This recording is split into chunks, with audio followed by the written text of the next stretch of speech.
Well, good evening, everyone. I think we're about ready to begin. Before we get started and I introduce our guest sharer for tonight, I'd like to do a quick video and audio test.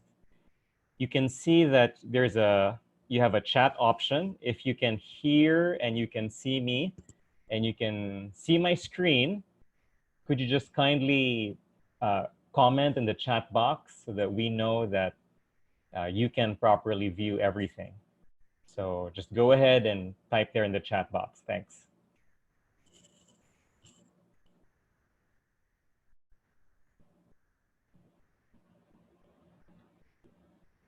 Great. Thank you so much to everyone. Okay, seems like we've got some people who can see and hear everything, so wonderful. Great. So once again, welcome to tonight. I hope you're having a good, quiet week so far. I'm assuming that most of us are working from home. My name is Ryan Fernandez. I'm the co-founder of DECISIVE. We're a leadership search and development organization. And we're also the organizer for tonight's webinar, which we call the Career Crash Course. Career Crash Course is a weekly meetup. Well, we used to be a meetup. Now we're doing online webinars where we love to discuss big ideas in small ways. And that means talking about leadership, success, and personal growth. And many of these topics are inspired by books. And maybe some of you are natural book readers, maybe some of you are not, that's fine. What we love to do here is take one of our favorite books and share with you our own personal insights, and so that you don't have to spend hours and hours and hours having to do the same thing, or so that you can also relearn a book that you've read before and maybe get some fresh perspective. So we have different books that we cover, but for the entire month of April, all our books are themed around the topic or the idea of adversity, which is why we're calling this the Adversity series. And if you like what happens tonight, it'll happen every Thursday for the rest of April. So if you're looking to grow your grit, be tougher, know how to handle challenges in life, like what's happening to all of us right now, we'd love to have you each week with our adversity series. And you can always share it with your friends. I'm going to let our sharer show his screen. Titus, could you transfer it to your screen?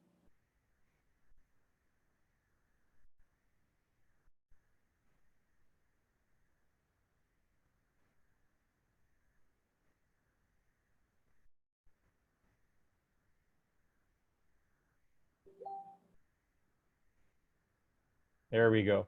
Our sharer for today or for tonight is going to cover the book called The Bounce Back, which I think is really phenomenal and really appropriate for the times that we face right now. Titus Manuel has been an IT professional for many, many decades.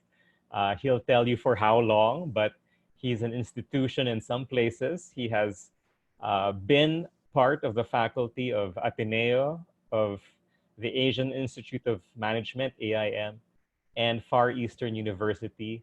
He is also a two-time president of the Philippine Computer Society, and very recently, the founding chairman of the National Association of Data Protection Officers of the Philippines. I know that's a mouthful, but it's a very, very important association because with the way that things are, with the Internet of Things, we need to have data privacy, and they take care of that. But he's also a good colleague at Syzygy. He is an entrepreneur together with his wife, Jen. They also have a business that's spread across Luzon and Visayas. So help me welcome our share for tonight, Titus Manuel. Go ahead, Titus.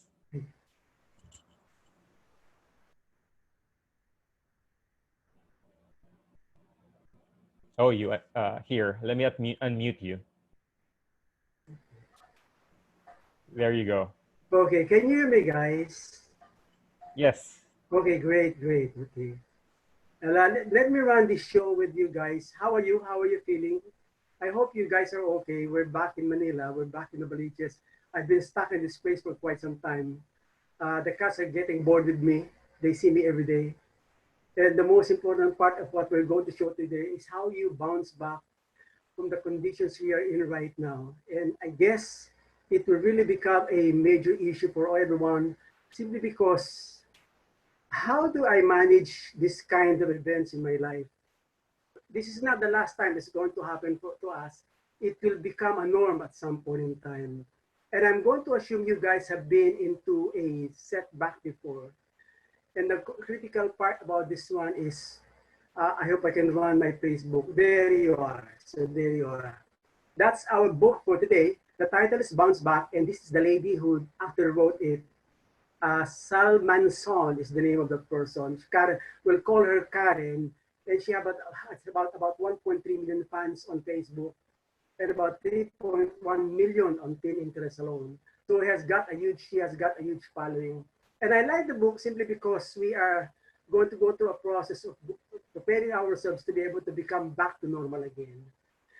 Before I start this session, I like to be able to make sure that you guys have two things on your table. Are you ready for this one? Can you see this one? I hope you have a facial tissue in your place and so also a notebook. You may not need both at the end of the day, but you may need both. I may be able to you are allowed to cry in this session. You're also allowed to laugh because we're going to talk about setbacks. And we're going. I hope you guys will not be able to record me because I might divulge some personal issues in my life that you probably will hear for the very first time. There are great questions in our life that we have to understand that seems to have no answer. And one of that one is why do bad things happen to people, even to good people? The second question that's always been asked is this issue: why do crises happen to us? The other part that we have to focus on, listen to, and understand is why do conflict happen? I guess that will be a tough question to answer, but the answer is very simple. It is this: everything happens for a reason. We may not be able to understand why these things happen to us, but we must also remember that they happen because it was designed to happen that way. This is the crazy part. The hardest thing about everything happens for a reason is waiting for the reason to show up. We have to accept that they will happen. It's bound to happen along the way. So we're looking now at what Karen after wrote, and we're going to share that to you today. Remember this one also. Sabi niya, know that everything is in perfect order. Whether you understand it or not is the biggest issue. Because a lot of things that happen in our life, we do not understand. I have no idea when I was growing up, I always asked my mom, Mami, mabait naman tayo, pero bakit ang hirap na hirap? And we went to a series of calamities in our lives at para ang feeling ko, reset button, nakakaipon kami ng content and everything is gone. Sinugang kami ng bahay, nabaha kami, someone died and everything else. And that happens for a period of time over the years, and I realized, why does that happen in our life? At the time, I couldn't understand it. All I know, sabi ko naman sa mami ko, Mami, mabait naman tayo. Pero bakit tayo pinaparusahan ng ganito? And I guess we have to understand that everybody goes through what they call pain. Any one of you have not been in pain before? If you're dead, that's not your issue. But the thing is, everybody goes through pain and they will understand these things. Pain is part of life. We understand that. So the moment we understand that pain is part of our life, everything becomes easy for us. We do not question why already. Maybe we do, maybe we should. But the thing is, we now remember these things that we're going to go through happens for a reason. Remember in first parts natin, everything happens for a reason. Pain is part of growing up. It is how we learn from it that's the most important part. And I always look back at these events happening to us right now. Something good must happen with this. And realize people were forced to work from home. ang iniisip pala, pwede naman pala. Biglang lumuwag yung EDSA, pwede, pinag-uusapan namin kanina ni Ryan, you're meeting at 9 o'clock, you can wake up at 8:59 and you're still on time. Because people do not care whether you brush your teeth or not. So, ang issue there is you can actually work because all of these things, pag natapos yung coronavirus, we will not be back to the same thing again. The question is, are you back in fighting form again? Pain is meant to wake you up. Some of life's best changes come from pain. Totoo, hindi. Everything happens like that. Like, the most painful part of my life, see my first wife, was me putting my cats to sleep. Kasi na-virus sila lahat. There were 22 of them. Naubos yung 22. It came to a point in time, sabi sa akin ng veterinarian, Titus, ayoko nang magpatulog ng pusa mo. Ibibigay ko na lang sa iringgilya, ikaw na lang ang mag-inject. That was the most difficult part. And I put to sleep a total of 9 cats and I watched their face and they fall asleep one by one. That was the most painful part in my life. But I guess that was not the most painful part.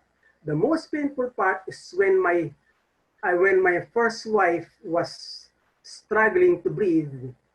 And then sinabi nung doktor, Titus, i-drain yung fluid niya sa lungs, but she will live for a few days, mahirapan siya. Anong gusto mong gawin? And I asked the doctor, Doc, kung ikaw ang nasa pwesto ko, ano ang gagawin mo? Sabi niya, Titus, no more. He gave me a piece of paper. Blindly, I signed it. It was over. We put her to sleep forever. I was prepared for it. I learned something from the painful experience. I realized it was not the most painful. That was it. Often it's the deepest pain which empowers you to grow into your highest self. Totoo yan. Kung wala kang natutunan sa pain, sayang yung pain. Because the pain was there, was designed to be able to teach you how to become and how to manage yourself, how to manage everything. It prepares you for what's happening in your life in the future days. Mamaya pag-uusapan natin at end of our session, I will have to ask you to do a reflection when these things are over, when you're alone by yourself. Sabi na, what must I do at this point in time? This is here. You are the story you tell yourself. Sabi niya, what stories are you telling yourself? If you tell yourself you're dumb, you will believe your own story. If you tell yourself, I am strong, I can handle this one, you can do it too. So therefore, kailangan mo lang palitan yung story na pinaikwento mo sa sarili mo. Because if you don't, you are going to waste the most beautiful part about pain. Oh, meron pala siyang beautiful part. Yes, there is, my dear. Merong magandang bagay. You are the story you tell. What stories are you telling yourself? I am telling myself, I can do this. I will bounce back. This is not over yet. I am not being tested. I will be there. I can do this one. Sabi niya, good, personal, and deep questions to ask yourself, your best friend. Sino ang best friend mo? Ang best friend mo is you. If you are not good to yourself, no one will be good with you. If you do not trust you, how do you expect people to trust you too? So when you go to this one, just tell your best friend, we can do this together. You, me, I, and myself can do this together. We will be able to go through the pains that we're going through because we are going to survive. How do you do that one? You exercise. I love the dog part, by the way. You are liking this one because I know si Ryan and Olive will like, do you exercise with the dog? Now, wala ka ng choice. Because of distancing, social distancing, you are not allowed to go to the gym. So you exercise at home. Anong ibig sabihin? Pag you are going through what we call a depressive stage, if you sweat a little bit, you realize meron siyang parang nire-release sa body mo and you feel better. So every time you're feeling bad, all you do is take about 5 to 15-minute walks slowly. You leisurely and enjoy the walk. And you realize the stress and the pain goes away. We do not know why.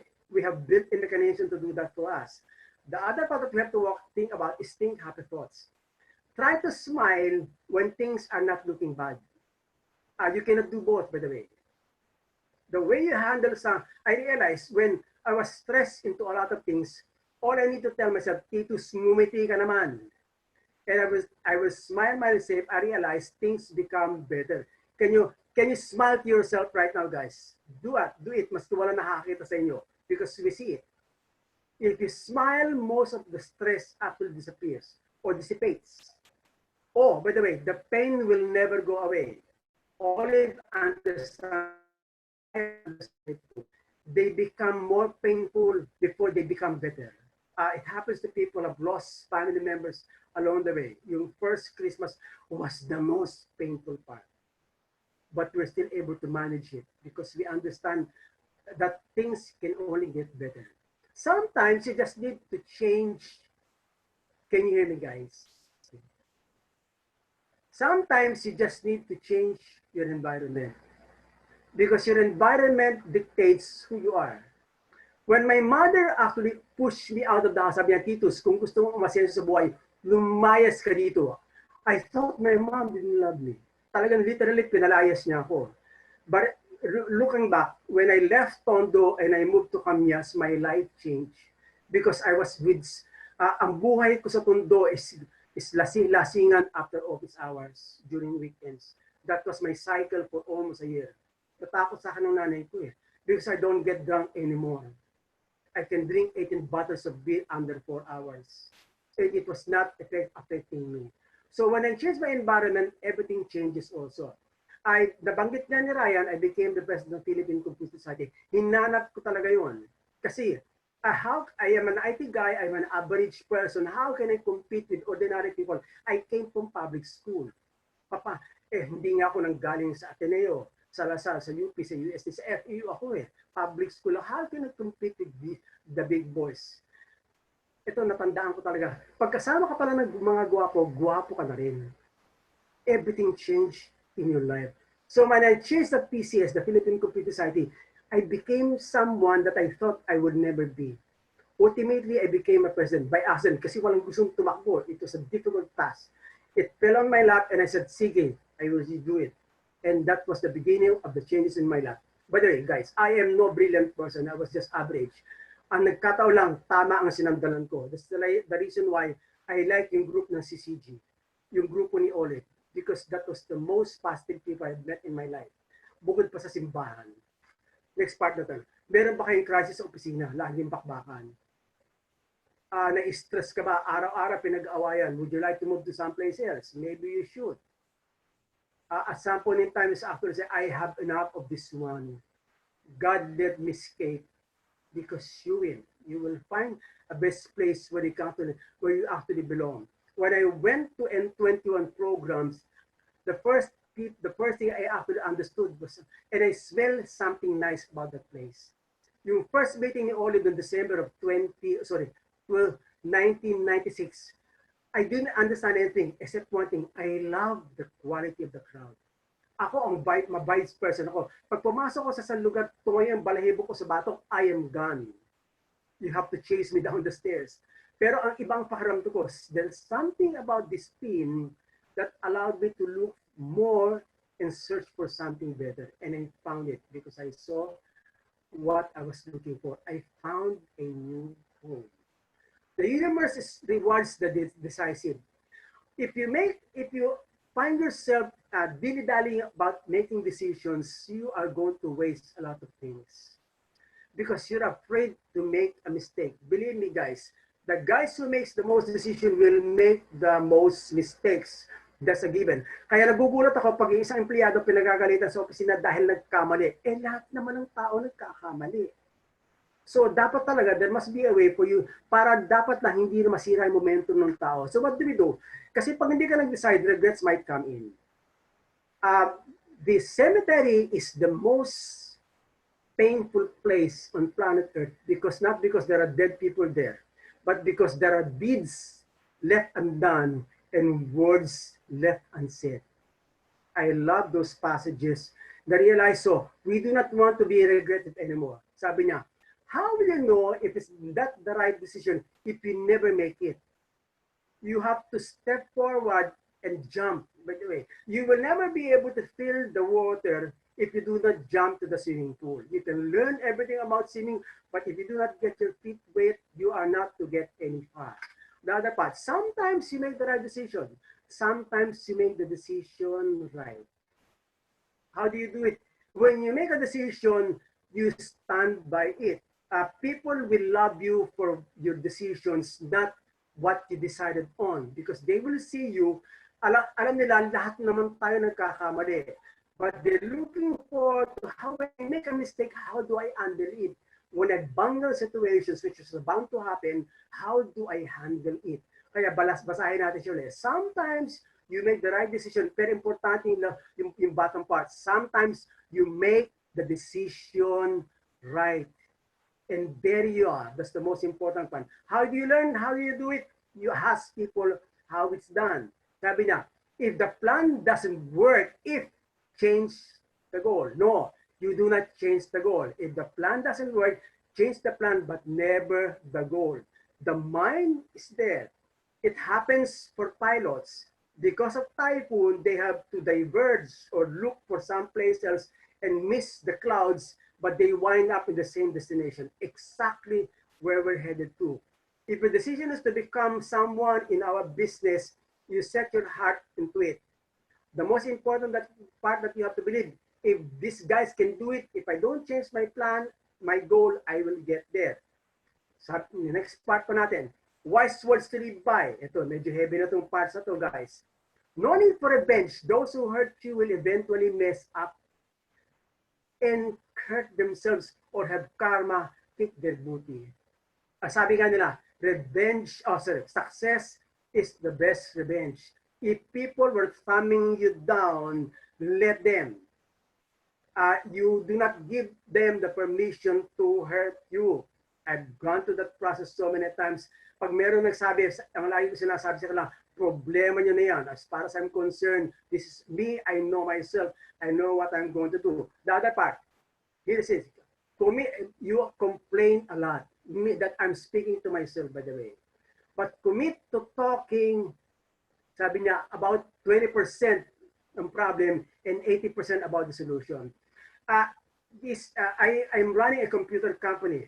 Pag merong sumabit, ang lagi ko sinasabi, wag na natin muna pag-usapan kung sino may kasalanan.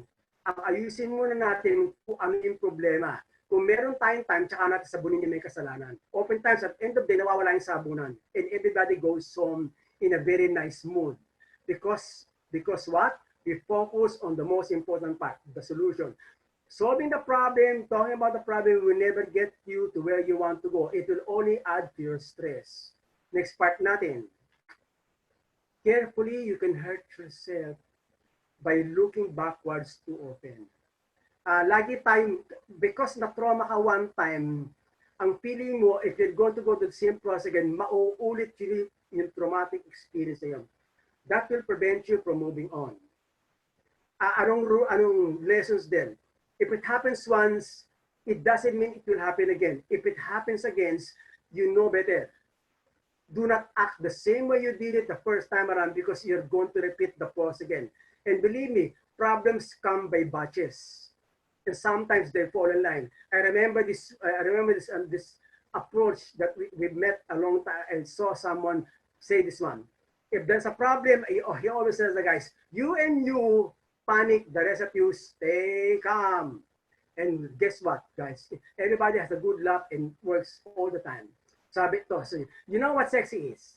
A person who's been through a life challenge and comes out with insights, more depth, and fiery passion to face forward.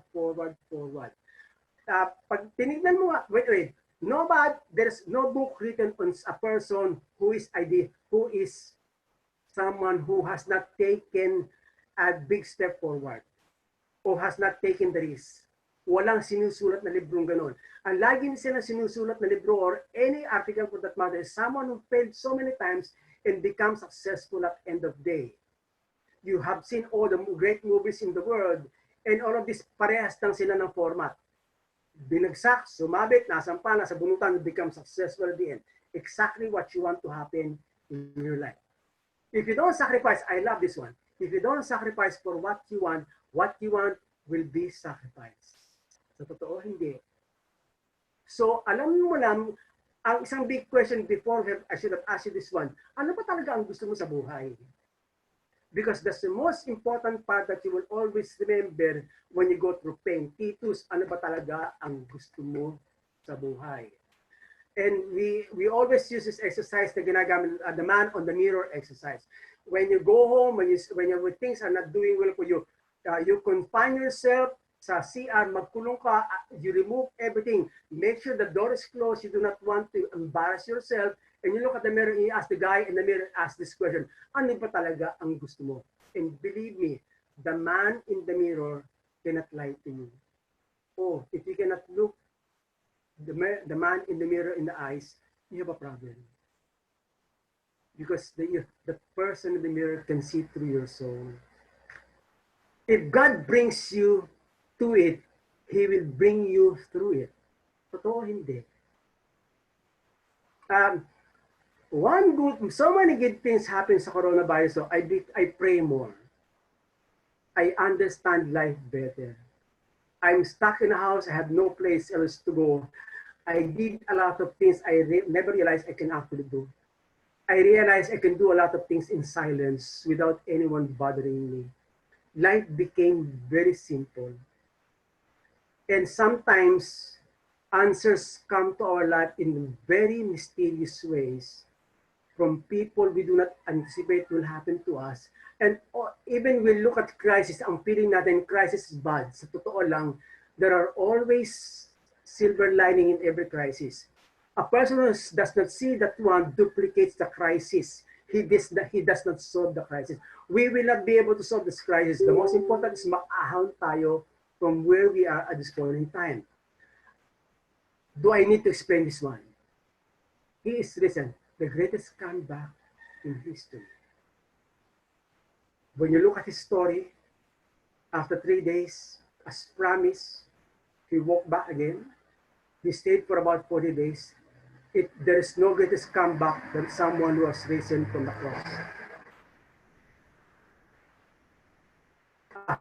Remember when the cells and eggs and sperm were running after each other, only one sperm will actually make it to the final point.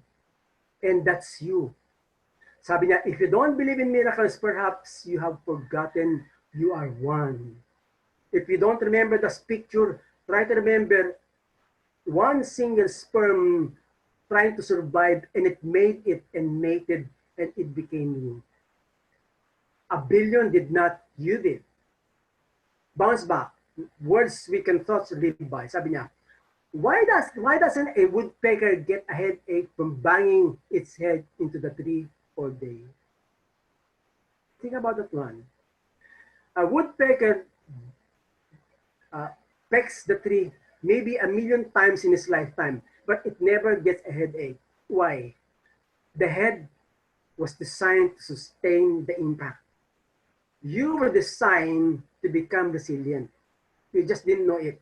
You'd never practice it. Why do some people, despite all the pains that they actually went through, they will still be able to survive and come out looking like a beautiful person? I remember si Jane. Jane Banyas, if you're there, happy birthday to you. But when you look at the way her life went through, you realize this lady is one resilient person. When you look at Olive and Ryan during their most difficult times, I never could imagine someone who has lost a husband and a son she almost lost, and a mother she lost, and she comes out more beautiful than anything else. That is resilience to me in real life. You could never imagine someone being that way, because you guys can be that one too. Sabi niya, accept pain, failure, disappointment as part of life, not the entirety of it. So kasama yan sa buhay. Balikan natin siya. There will always be pain, there will always be failure, there will always be disappointment as part of life, not the entirety of it. Sabi niya, we are not victims. We are students. We are here to learn, not to feel sorry for ourselves. Again, victims, students. If you remain as a victim, you will never become a student. Every time something happens is a lesson by itself. Um, Sabi ni Olit, I can make people laugh and cry at the same time. And I've always told Olit, basically, well, the reason why I can do that one is because I don't know of anyone else who has gone through what I've gone through in my life and be like me today. One of these days, my friends know what I went through in life. Uh, but here we are.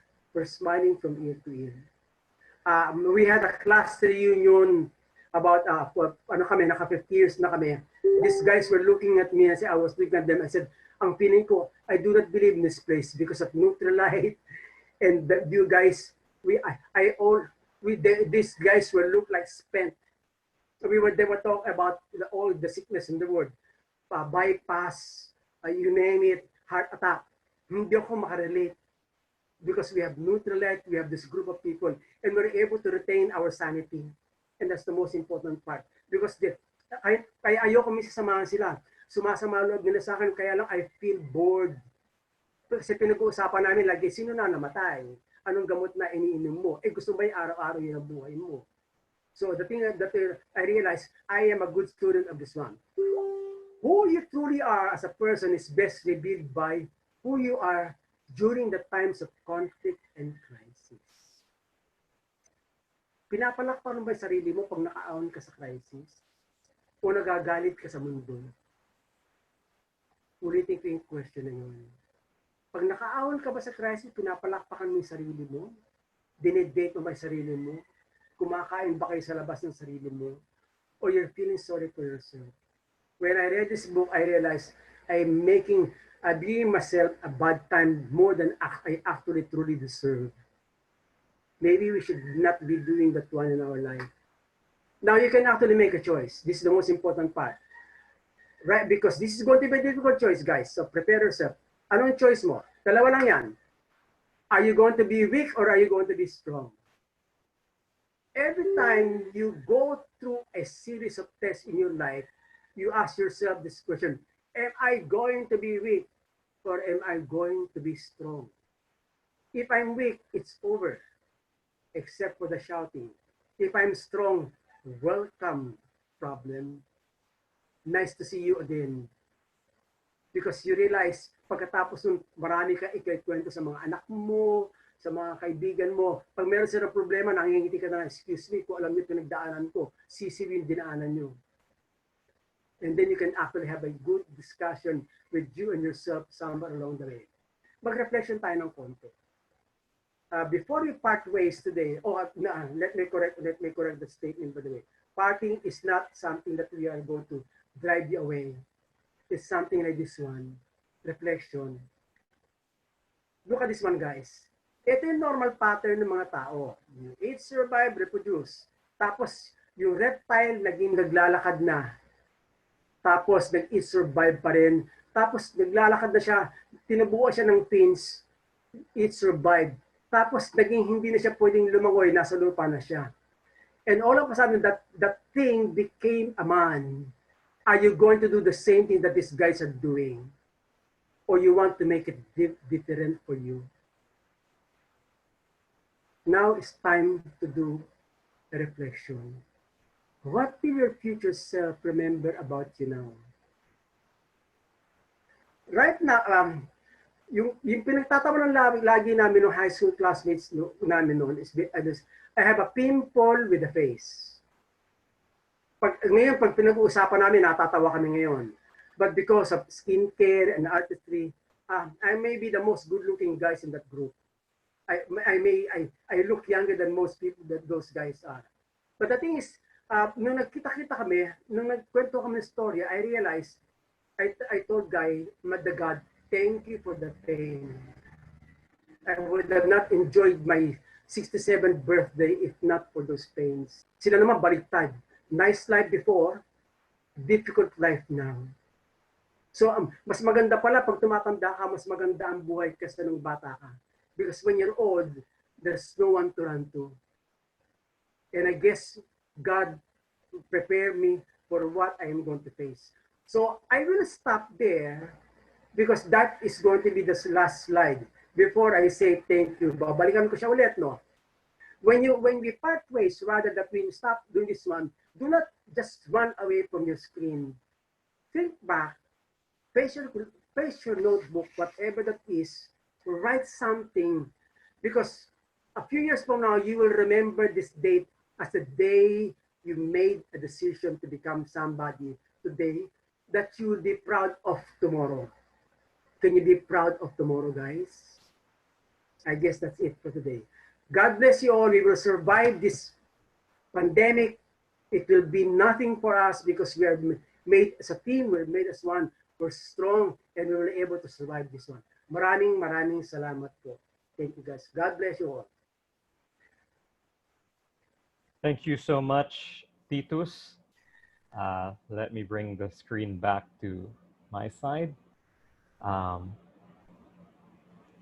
That was a very, very good and very impactful talk.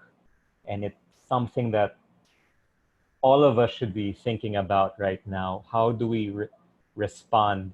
Maybe we can't control what's happening outside.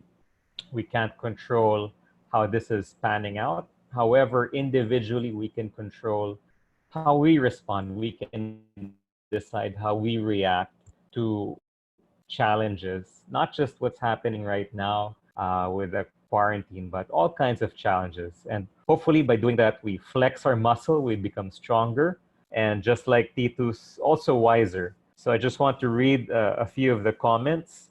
Most are saying thank you. Inspiring talk. Okay. Somebody said, Titus, you look like Robert Redford. So we've got some nice compliments coming from people from all over the country. And from what I gauge, we've got many attendees from Manila, from Cebu, from different parts of Mindanao. So we welcome everyone. Again, if you want to learn more about that book, it's called The Bounce Back. And you can look it up and you can even download an ebook. Usually you have to pay for that. But if you like what Titus talked about tonight, then chances are you're going to enjoy the entire book. So if you're logging in now or you logged in right after I introduced this webinar, we call this the Career Crash Course. And we're going to be doing this every Thursday night. And each time we'll be covering a different topic about leadership, about success, about growth. And for all Thursdays of April, the webinar talks will be all about handling, dealing, rising above adversity. And that's something all of us need right now. So we call this the Adversity Series. All you have to do is take a screen cap Thursday night around 8 o'clock, log into Zoom and use that meeting ID. You can also get the link from our website. I'll show you in a bit. And next week, I want to invite you again to another talk. This one is called 13 Things Mentally Strong People Don't Do. That's a pretty long title, but I think it speaks for itself. Embrace change, face your fears, and train your brain for happiness and success. And this is a Wall Street Journal bestseller. And why not come and learn at most 13 different ways that you can become stronger in the long run. And we're going to be hearing from another colleague of ours in Syzygy, in our business community. PJ Palomino is a national sales manager for one of the pharmaceutical companies here in the country. And she's also a certified Lean Six Sigma Green Belt. So we'll be hearing a lot from PJ. She's an avid reader. She loves to read about things like this. And she's very excited to be sharing with us those 13 things that we shouldn't be doing or we should do the opposite from. So if you like these topics, feel free to log in again, or better yet, share with your friend the link. Tell them, hey, I learned something new tonight. Why don't you come learn as well? And we'll be back next week. I also want to invite you tomorrow night to a special webinar. This has nothing to do with books, but it is a very tantalizing topic anyway. For many of us, the COVID-19 pandemic has really disrupted our lives, our careers, and our businesses. So tomorrow night, we're going to have a special webinar on how you can actually uh, bounce forward. If Titus's talk was about bouncing back, this is about bouncing forward and creating for yourself a game plan so that you can weather this crisis and other challenges in the coming months, years, you never know, by starting possibly a business for yourself. So we'll be discussing a business concept tomorrow night. All you have to do is visit syzygy.ph and you'll see a bouncing forward section there. Click it, choose April 3, and you can log in. Or you can get back to your friend and they'll share the link with you. So we're happy to have a good number of people. We've got 58 people, give or take, on the webinar right now. And I hope you're having a wonderful, steady, safe week so far. We have a lot to think about after Titus's talk. And once we're in tomorrow, when we read the news, when we see everything that's happening, let's remember that with every crisis also comes an opportunity to become stronger, to become more resilient, to grow our grit. So thank you everyone so much, and have a wonderful evening, and God bless. And we'll see you again next time.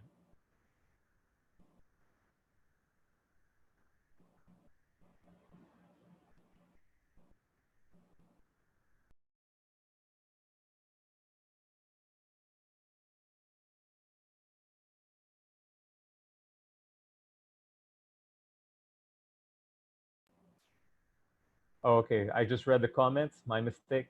April 3 is Friday. I'm sorry, we're already Thursday today. So I'm slowly losing track of the days because every day is just at home. But if you're hearing this now, our webinar will be tomorrow, Friday, April 3. So once again, good night, everyone, and take care and God bless.